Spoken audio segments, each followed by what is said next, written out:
مولانا فجر قضا ہو جاتی ہے ہماری، کیوں قضا ہو رہی ہے؟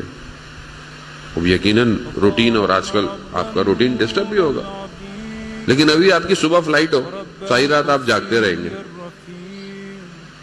فلائٹ کیوں نہیں مس ہو رہی؟ کیونکہ پتہ ہے ٹکٹ بہت مہنگا ہے، کیونکہ پتہ ہے کہ جہاں جانا ہے وہ بہت امپورٹنٹ ہے، زیارت پہ جانا ہے، کربلا جانا ہے، مدینہ جانا ہے، کہیں بھی جانا ہے، مگر یہ نہیں جانتے کہ یہ صبح کی نماز خدا کی بارگاہ میں جو پرواز کروائے گی، دنیا کے خزانے جمع ہو جائیں، اس نماز کی قیمت ادا نہیں کر سکتے عزیزان محترم۔ یہ میں نہیں کہہ رہا، یہ امام جعفر صادق علیہ السلام نے فرمایا،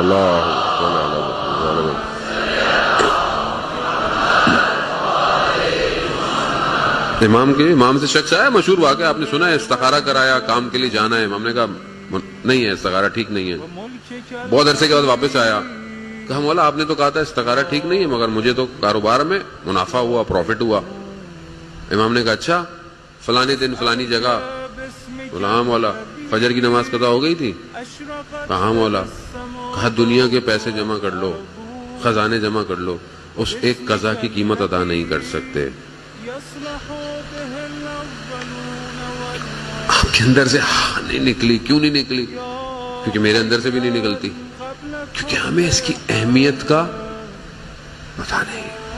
کیوں خدا چاہتا ہے کہ یہ جو آرام سے بستر میں سو رہا ہے میں اسے اٹھاؤں، یہ وضو کرے، صرف 2 رکعت بس، اتنی محنت سے پروردگار اٹھا رہا ہے، 10 رکعت تو پڑھوا لیتا، نہیں، کہا صرف 2 بس۔ کیوں؟ خدا ہے، محبت کرتا ہے، دیکھنا چاہتا ہے عاشق کیسے ہیں میرے۔